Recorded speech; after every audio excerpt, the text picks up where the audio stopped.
안녕하세요. 저는 오스트리아 UBF 한제임스 선교사입니다. 반갑습니다.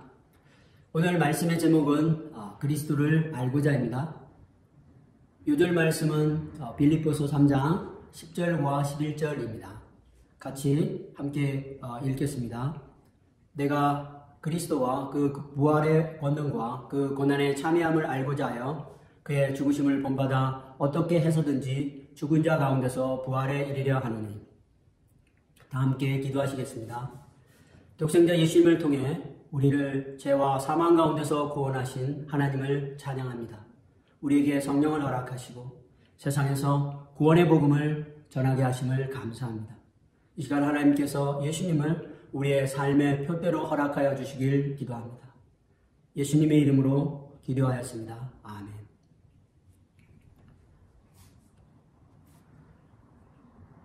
사도 바울은 우리 신앙의 선배입니다.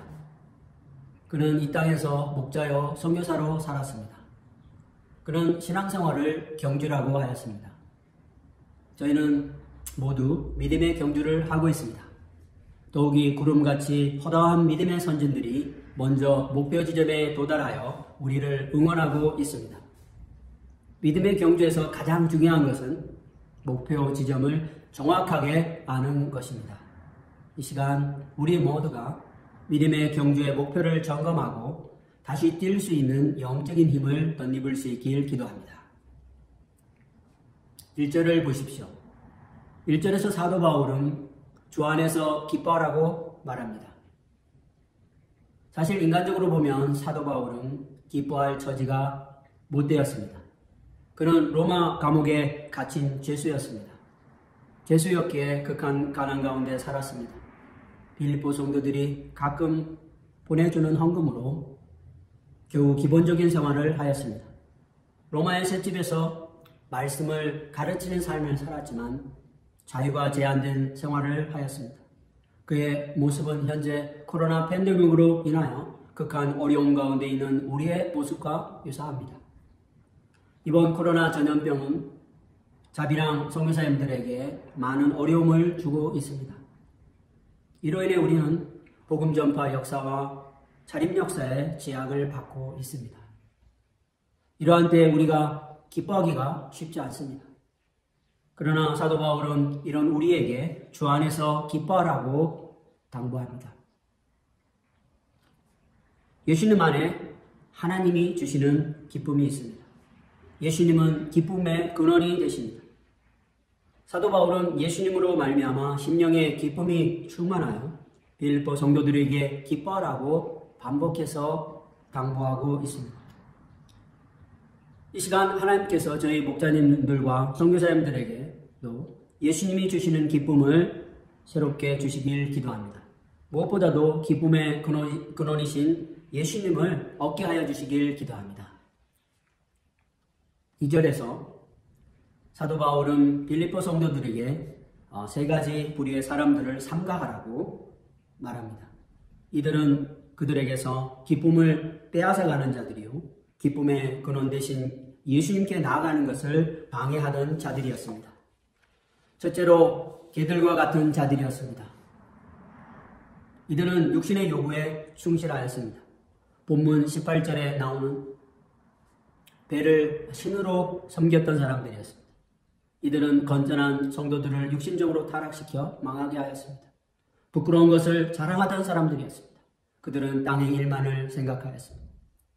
사도 바울은 이런 사람들에 대한 영적인 분노가 있어서 개라고 칭하고 있습니다. 둘째로 행악하는 자들이었습니다. 그들은 하나님께 대한 두려움이 없는 자들로 교회 안에서 세상적인 죄악을 공공연하게 행하였습니다. 교회 안에서 죄악된 세상 방식대로 살았습니다. 셋째로 몸을 상해하는 자들이었습니다. 그들은 손으로 행한 할례를 절대시하였던 손할례당이었습니다. 이들 중 대부분은 혈통상 유대인들이었습니다. 이들은 하나님의 구원, 하나님의 의를 얻기 위해서는 인간의 행위가 반드시 수반되어야 된다고 믿었습니다. 그래서 이들은 육체를 신뢰하고 인간적인 배경과 출신을 자랑하였습니다. 3절을 보십시오. 하나님의 성령으로 봉사하며 그리스도 예수로 자랑하고 육체를 신뢰하지 아니하는 우리가 곧 할례파라. 사도 바울은 미혹에 빠져있는 빌립보 성도들에게 참 할례자에 대한 분명한 기준을 제시합니다. 참 할례자는 속사람이 할례를 받은 사람을 말합니다. 우리는 이런 사람을 참 하나님의 사람이라고 부릅니다. 우리의 할례는 유월절 어린 양 대신 예수님의 피 흘리심과 죽으심을 통해 이루어졌습니다. 우리가 이 예수님을 믿을 때 위로부터 죄사함과 성령 세례를 받습니다. 이것이 우리가 받은 영적 할례요, 영적 세례입니다. 이런 하나님의 사람들은 성령의 능력으로 복음 사역을 감당합니다. 힘써 예수님만을 자랑합니다. 더 이상 인간적인 능력과 배경에 연연하지 않습니다. 세상 스펙이 없다고 해서 기죽지 않습니다. 이 말씀 속에서 우리가 이 시대에 어떤 사람으로 살아야 하는가 배웁니다. 우리가 선교지에서 우리의 양들과 자녀들을 어떤 사람으로 양육해야 되는가 배웁니다. 이 시간 우리를 이 시대 참 할례자로 삼아주신 하나님께 감사합니다. 4절에서 6절을 보십시오. 사도 바울은 육체를 신뢰하였던 과거 자신의 모습을 소개합니다. 그에게는 내세울 만한 세상 스펙이 있었습니다. 사도 바울은 생후 8일 만에 할례를 받았습니다. 그는 혈통상 이스라엘 백성이었고 베냐민 지파에 속하였던 자였습니다. 그는 히브리인 중에 히브리인이었습니다. 율법으로는 바리새파에 속한 사람이었고 열심으로 교회를 핍박하는 바리새파 열혈 멤버였습니다. 무엇보다도 율법의 의로는 흠이 없는 자였습니다. 그는 한마디로 유대인 금수저를 갖고 태어났습니다. 더 나아가 가마리엘 대학을 수석으로 졸업하여 장래가 촉망되었던 유대인 지도자였습니다. 그런데 7절, 8절에서 사도 바울은 이 모든 자신의 세상 스펙을 해로 여긴다고 말합니다. 해는 사람에게 무익한 것입니다. 예를 들어 코비드-19과 같은 전염병, 병충해, 제품의 불순물과 같은 것들입니다. 사도 바울은 한 발 더 나아가 이런 것들을 배설물이라고 합니다. 배설물은 바로 똥이 아닙니까? 냄새도 냄새지만 백해 무익합니다. 왜 사도 바울은 인간적으로 꽤 쓸만해 보이는 것들을 해로 여기는 것입니까? 첫째로 그리스도 예수를 아는 지식이 가장 고상하기 때문이었습니다. 8절 전반부를 보십시오. 또한 모든 것을 해로 여기면 내 주 그리스도 예수를 아는 지식이 가장 고상하기 때문이다. 사도 바울은 그리스도 예수를 아는 것이 가장 고상하다라고 말합니다. 얘는 영어로 the surpassing greatness로 탁월하게 위대한 것, 즉 최상의 것을 말합니다. 주 예수 그리스도를 아는 것과 비견될 수 있는 것은 세상 어디에도 없다는 것입니다. 세상 스펙과 인간적인 배경과 지식들은 우리가 진정 얻고자 하는 인생의 진리, 하나님의 구원, 영생을 얻는 데 전혀 도움을 주지 못합니다. 다만 방해가 될 뿐입니다. 요한복음 6장 63절에서 예수님은 말씀하십니다. 살리는 것은 영이니 육은 무익하니라. 내가 너희에게 이런 말은 영이요 생명이라. 예, 그렇습니다. 우리를 살리는 것은 영이지 육이 아닙니다. 혈통적인 배경, 인간적인 좋은 배경과 학벌은 육입니다. 이런 것들은 우리에게 생명과 하나님의 나라를 주질 못합니다.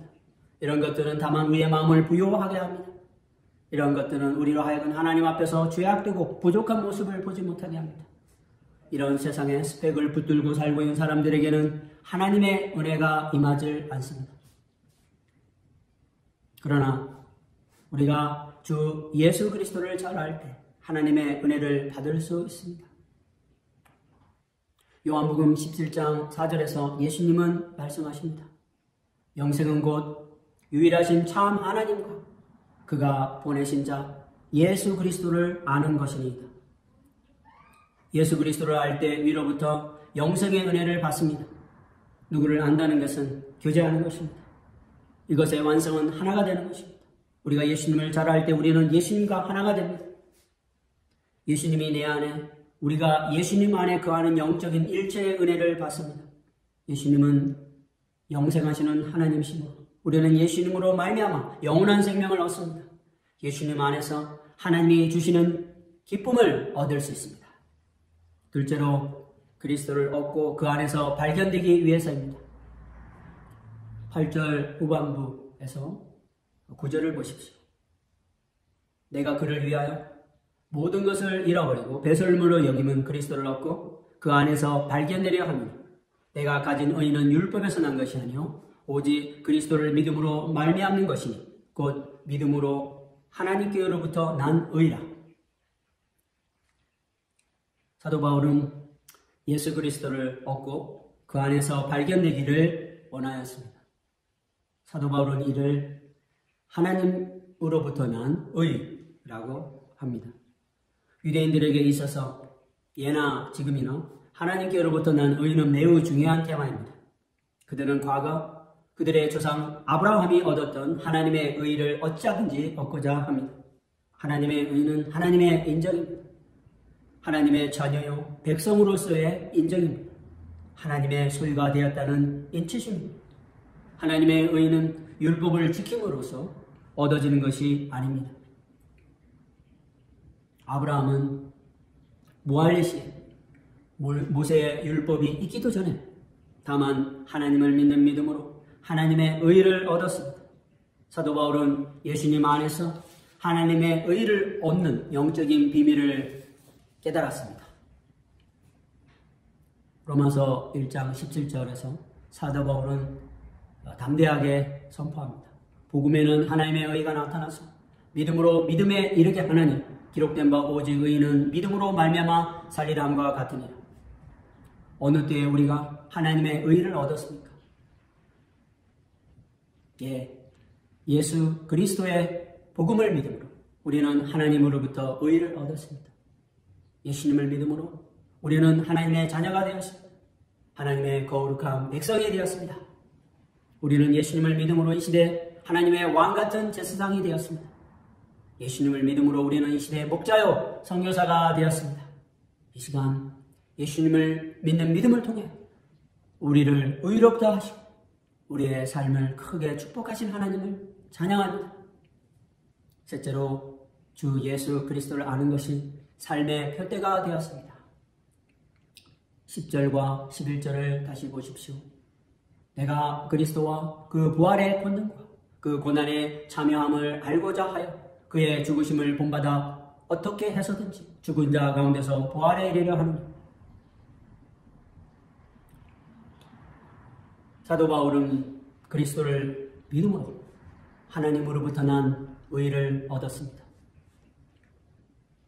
이런 바울은 이제 예수 그리스도를 알고자 합니다. 더 나아가 그리스도의 부활의 권능과 그 고난의 참여함을 알고자 하였습니다. 그는 예수님을 따라가는 실제적인 삶을 통해 예수님을 알고자 했습니다. 누군가를 안다는 것은 그와 동일해지는 것입니다. 그의 사람이 되는 것입니다. 우리가 예수님을 잘 알기 위해서는 그의 고난에 참여하고 그의 죽으심을 본받고자 해야 합니다. 그리할 때 예수님의 성품을 알 수 있습니다. 예수님의 참모습을 볼 수 있습니다. 예수님의 사람이 됩니다. 사도 바울은 성령이 이끄시는 것에서 순종하여 복음의 황무지였던 소아시아로 유럽으로 나아갔습니다. 물과 언어와 문화가 다른 곳으로 가는 것은 그에게 큰 고난이었습니다. 이방 땅에 나아가 복음을 전하고 세상의 악한 영과 양들 속에 역사하는 죄와 싸우는 것은 고난 그 자체였습니다. 하나님이 없이 각종 우상을 숭배하던 사람들에게, 육신적이고 교만한 사람들에게 그리스도의 복음을 전하는 것은 큰 고난이었습니다. 더욱이 선교지 양들이 그를 말로 비방하고 주먹으로 때리고, 더욱이 바울을 죽이기 전에는 먹지도 마시지도 않겠다는 사람들로부터 위협을 받을 때 그의 심령은 고통스러웠을 것입니다. 정말 죽을 것 같았을 것입니다. 그러나 그가 부활의 영광을 바라보며 고난을 감당하였을 때 예수님으로부터 오는 구원의 능력을 체험하였습니다. 예수님을 깊이 알게 되었습니다. 로마서 1장 16절. 내가 복음을 부끄러워하지 아니하는 이 복음은 모든 믿는 자에게 구원을 주시는 하나님의 능력이 됩니다. 첫째는 유대인에게요 또한 헬레인에게로다. 사도 바울이 고난을 받으며 예수 그리스도의 복음을 전하였을 때 그는 죽었던 생명들이 살아나는 감격적인 사건을 마주하였습니다. 유대인들도 아닌 소아시아인들, 유럽인들이 하나님이 주시는 구원을 덧입는 것을 보았습니다. 이것은 그에게 예수 그리스도의 부활의 영광이었습니다. 그는 고난을 통해 예수님을 잘 아는 사람이 되었습니다. 더욱이 예수님을 닮은 사람이 되었습니다. 사도 바울이 가장 기쁠 때는 언제였을까요? 아마 그가 배운 예수님이 그의 삶을 통해서 성교지에서 나타날 때였을 것입니다. 그를 통해 구원을 주시는 하나님의 능력, 즉 부활의 예수님이 나타냈을 것입니다. 이 시간 지난 25년간의 오스트리아 선교사의 삶을 잠시 돌이켜봅니다. 저에게 선교지 오스트리아는 광야와 같은 곳이었습니다. 버틸 수 있는 물질도 의지할 사람도 없는 곳이었습니다. 1997년 저는 오스트리아 제2의 도시 그라츠의 학생 선교사로 파송되었습니다. 이를 위해 박사과정 전공을 재래공학에서 화학공학으로 바꾸었습니다. 학부 과정도 아니고 박사과정에서 전공을 바꾸었으니 하루하루가 고난이었습니다. 스스로 물질을 자립하며 선교의 기초를 놓아야 하였습니다. 더욱이 독일어로 박사과정 공부도 하고 복음을 전해야 하는데 저의 독일어 실력은 형편이 없었습니다. 학생 선교사 삶 그 자체가 고난이요 고통이었습니다. 그러나 이 고난 속에서 저는 성육신하신 예수님과 그를 보내신 하나님을 만났습니다. 무엇보다도 하나님은 제가 당한 고난 속에서 예수 그리스도의 부활의 영광을 보게 하셨습니다. 하나님은 당신의 방법과 능력으로 6년간 학생 선교사로 박사학위 과정을 감당하고 복음 전파 역사를 섬길 수 있도록 한국 한 배터리 연구소를 통해 물질을 허락해 주셨습니다. 2003년에는 그라츠 공대에서 화학공학 박사학위를 받을 수 있게 하셨습니다. 2005년에는 주지사의 마음을 주장하셔서 저희의 전 가족이 오스트리아 시민권을 받을 수 있도록 하셨습니다. 하나님은 저와 사라 선교사 사이에 5명의 자녀들을 허락해 주시고 외롭고 메마르기 쉬운 선교사의 삶에 위로부터의 큰 기쁨을 허락해 주셨습니다. 독일어 메시지와 성경 공부를 통해 오스트리아 양들과 5명의 자녀들이 하나님의 구원의 은혜를 덧입는 역사를 보게 하셨습니다. 2006년에 저희 가족과 양다니엘 선교사 가정은 비엔나 개척을 시작하였습니다. 그런데 아파트 계약금이 없어 형님으로부터 돈을 빌려야 하였습니다. 오스트리아 양들을 섬기러 왔지만 저의 모습은 외국인 실업자였습니다.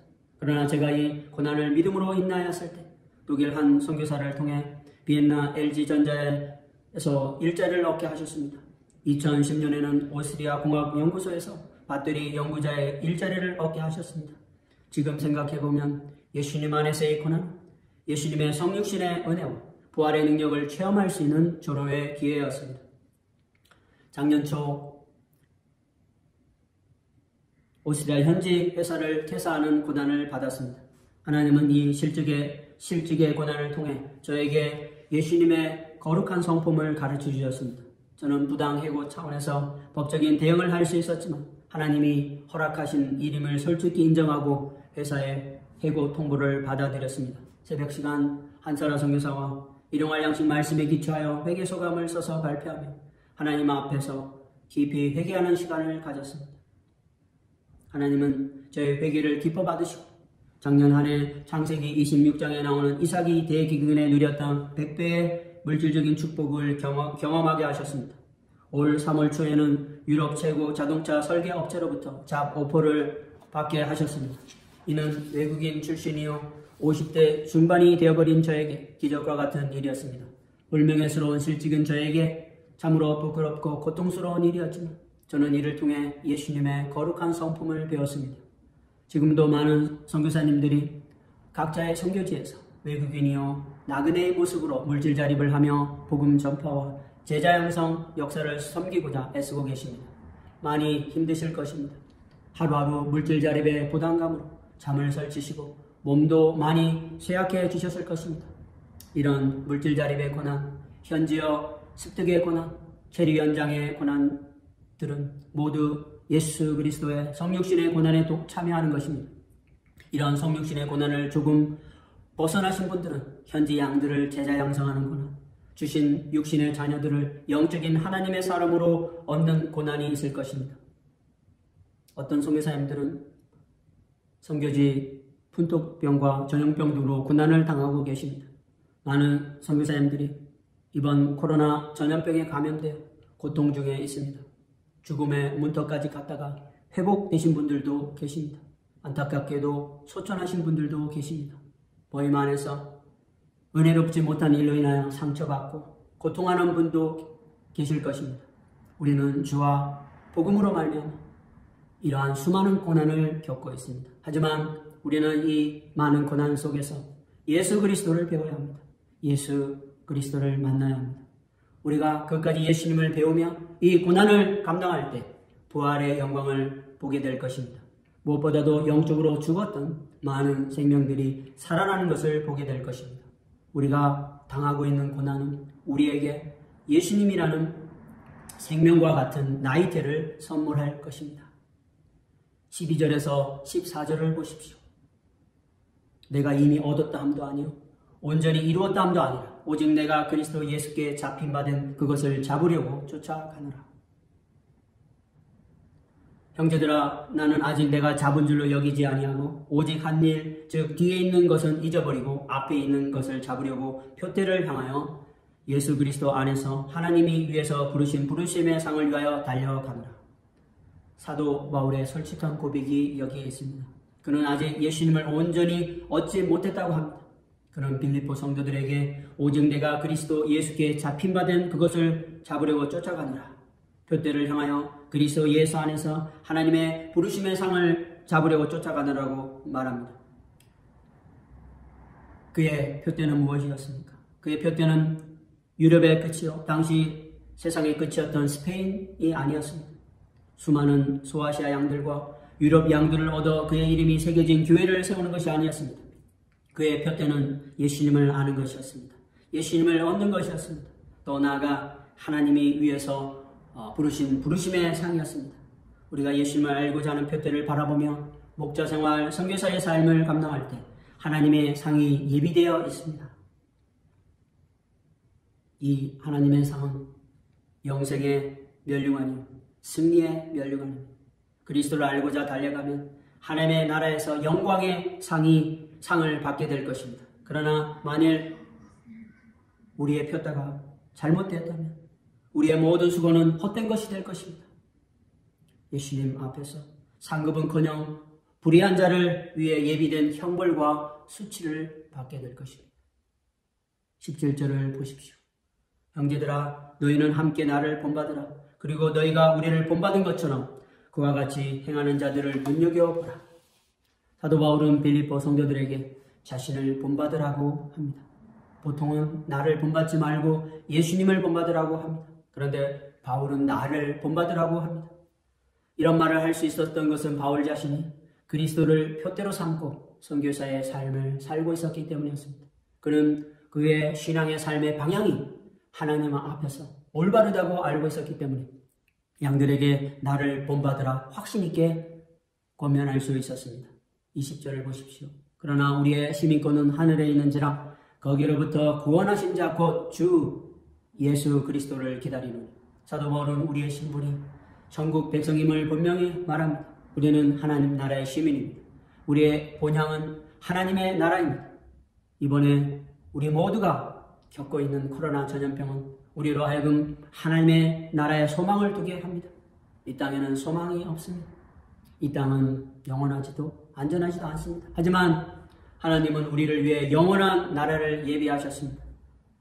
이 나라에 이르게 될 때 예수 그리스도께서 우리의 비천한 몸을 변화시키셔서 당신의 영광스러운 부활의 몸을 주실 것입니다. 아멘.